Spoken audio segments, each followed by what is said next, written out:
이 말씀을 제자들이 어디에서 들은 거예요? 갈릴리에서 들은 거야. 갈릴리로 모이라 할 때 모이는 거예요. 여러분, 우리가 말씀 보고 살자 할 때 여러분 말씀 안에 같이 모이면 각자의 삶이 흩어져 있지만 그리스도 예수 안에서 말씀 안에서 우리 삶을 이루어 가십니다.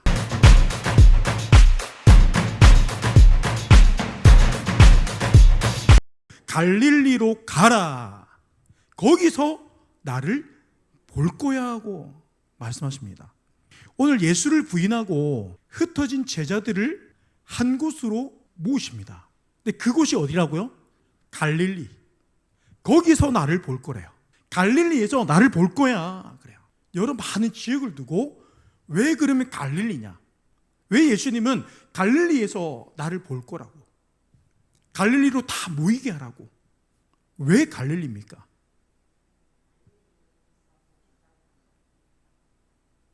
하셨으니까. 말씀이죠, 그죠? 말씀. 여러분, 이 말씀이 이사야 9장 1절에 기록되어 있습니다. 한번 찾아보겠습니다. 전에 고통받던 자들에게는 흑암이 없으리로다.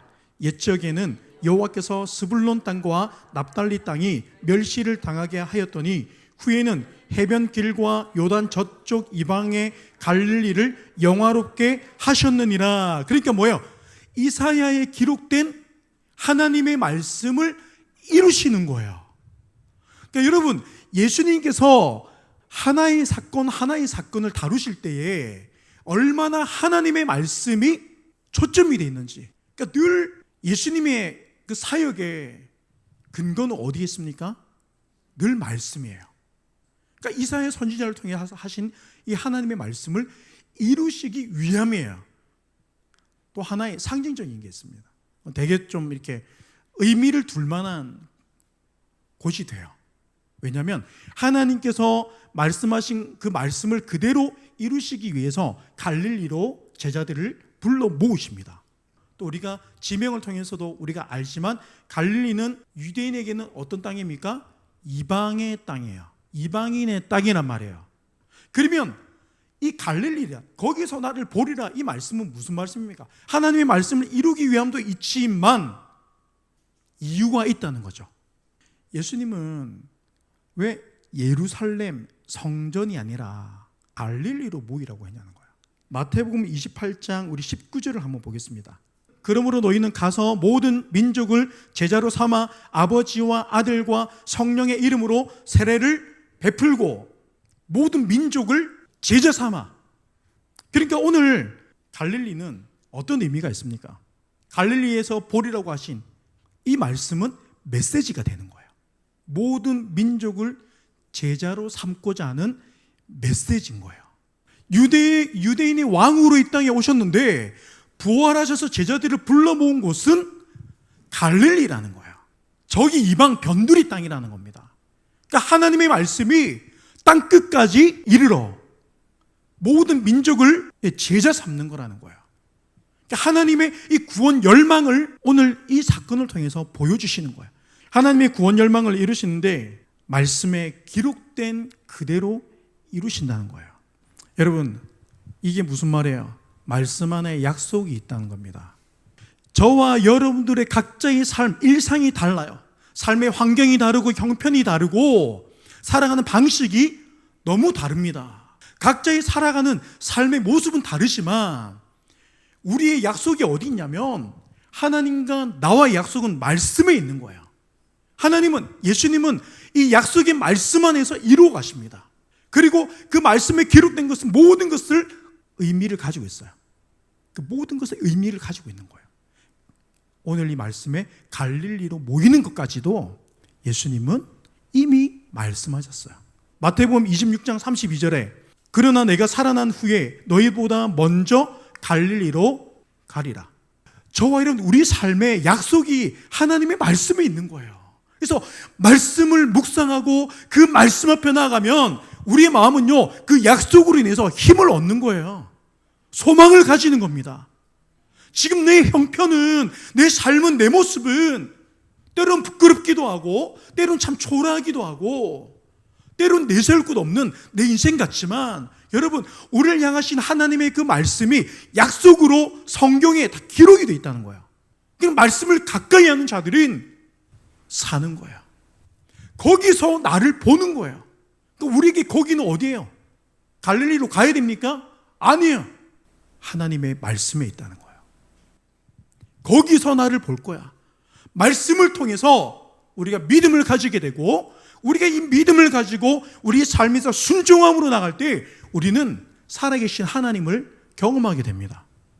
역사하시는 그 주님의 사랑을 우리는 경험하게 되는 거예요. 모든 민족을 제자로 삼고자 하시는 하나님의 열망이 어떻게 이루어집니까? 말씀을 통해서 이루어진다는 거예요. 그리고 말씀대로 예수님이 순종하시는 거예요. 십자가에서 죽으시는 것뿐만 아니라 다시 사셔가지고 제자들을 불러 모으는 곳까지도 다 말씀대로 행하십니다. 그러니까 여러분, 우리가 말씀 안에 들어가는 것이 얼마나 은혜이고 얼마나, 여러분, 단순히 마음의 힘을 얻는 정도가 아니에요. 실제 우리 삶에 변화를 일으킬 수 있는 힘은 말씀에 있습니다. 여러분, 우리 모든 행동은 어디서 시작돼요? 마음에서 시작되는 거예요. 마음에서. 내 마음이 무너져 있는데 두려워서 예수를 모른다고 부인하고 도망쳤던 제자들이 갈릴리에서 회복되는 거예요. 말씀에서 회복되는 거예요. 믿습니까? 말씀을 통해서 역사하십니다. 하나님은 말씀대로 이루십니다. 우리의 가정이 내 계획과 내 마음과 내 열심으로 되는 것이 아니라 하나님의 말씀에 내가 오늘 주를 믿고 순종하고 살아갈 때에 하나님이 역사하시는 거예요. 여러분, 약속이 어디 있다고요? 말씀에 있는 거야. 하나님은 말씀대로 이루십니다. 그래서 여러분, 우리가 말씀 안에 들어가야 돼요. 말씀을 묵상해야 돼요. 여러분, 어떠세요? 요즘에 말씀 열심히 보십니까? 이봐 또. 여러분, 말씀 보세요. 저는 진짜 그러고 싶어요. 여러분, 교회 헌금 안 해도 돼요. 헌금 안 해도 좋으니까 여러분, 진짜 저는 여러분들이 말씀을 봤으면 좋겠어요. 진짜 제 마음이에요. 제가 얼마 전에 너무 마음이 그러더라고요. 제가 교회를 세운 목적이, 이게 제가 세웠다고 하니까 마치 이게 제 힘인 것 같아요. 하나님께서 저를 통해서 교회를 세우신 목적이 분명히 있을 거 아닙니까? 그렇잖아요. 단순히 그냥 우리가 많이 모여서 그냥 예배하고 이게 다일까요? 하나님은 우리 삶에 이렇게 관심을 가지고 우리 삶을, 무너진 삶을, 도망치는 인생을 그리스도 예수의 말씀으로 모이게 하시고 함께하게 하시고 하나님의 그 역사를 이루게 하시는 건데, 우리가 그 말씀을 늘 등지고 있으면 어떻게 우리 안에서 믿음의 역사가 일어나고 믿음의 역사가 나타납니까? 여러분, 우리에게 믿음이 있기를 원하십니까? 그런 말씀을 통해서 그리스도 예수의 말씀을 들음으로 믿음이 일어나는데, 말씀을 등지고 어떻게 나에게 믿음이 있다고 합니까? 믿음은 요셉처럼 버림을 당하고 내가 억울한 일을 당해도 하나님을 떠나지 않는 거예요. 그게 여전히 하나님을 신뢰하고 걸어갈 수 있는 게 믿음이에요. 그런 믿음이 나에게 있으려면 말씀을 봐야 되는 거예요. 말씀을 등지지 마시고 여러분, 말씀을 바라보시기를 주님을 축복합니다. 차라리 헌금을 안 하는 게 나아. 차라리. 근데 여러분, 저는 여러분들이 정말 말씀 보기를 원해요.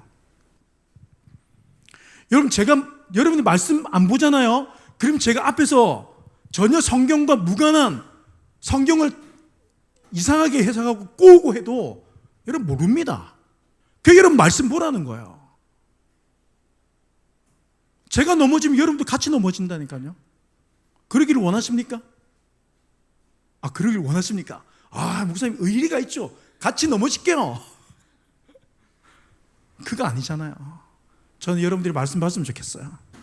성경의 역사는요, 말씀 역사예요. 믿음의 역사예요. 나에게 믿음이 없으면 믿음의 역사가 안 일어나요. 늘 우리는 상식적인 걸 찾게 되고 늘 논리적이지 않으면, 이성적이지 않으면 못 쫓아갑니다. 믿음은 이 모든 것을 초월해서 하나님 역사를 이끌어내는 게 그게 말씀이에요.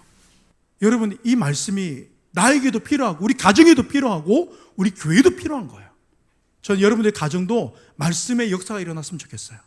그냥 지극히 상식적인 선안에서 우리가 이렇게 막 살아간다 이게 아니라 정말 아무리 둘러봐도 하나님의 은혜가 아니면 우리 가정이 이렇게 살 수 없는데, 우리가 이렇게 된 것도 하나님의 은혜라고 고백될 수밖에 없는, 우리가 정말 그냥 인사치레로 하는 하나님이 하셨습니다가 아니라 진짜 하나님이 하셨다라고 고백될 수 있는 믿음의 역사가 여러분 가정에, 우리 교회에, 우리 삶에, 내 개인의 삶에 일어나기를 주님의 이름으로 축복합니다.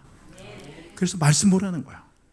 여러분, 온 열방을 구원할 하나님의 마음이 십자가에서 죽으시고 부활하신, 그리고 다시 오실 우리 주님 그리스도 예수 안에 동일하게 있었다는 거예요. 그래서 예수님도 말씀대로 행하십니다. 말씀이 내 안에 있으면 우리는 말씀대로 행하게 됩니다. 그래야 내 감정에 지지 않고요, 내 이성에 마비되지 않고요, 우리 상황과 형편과 나의 처지에 이끌려 가지 않는 거예요.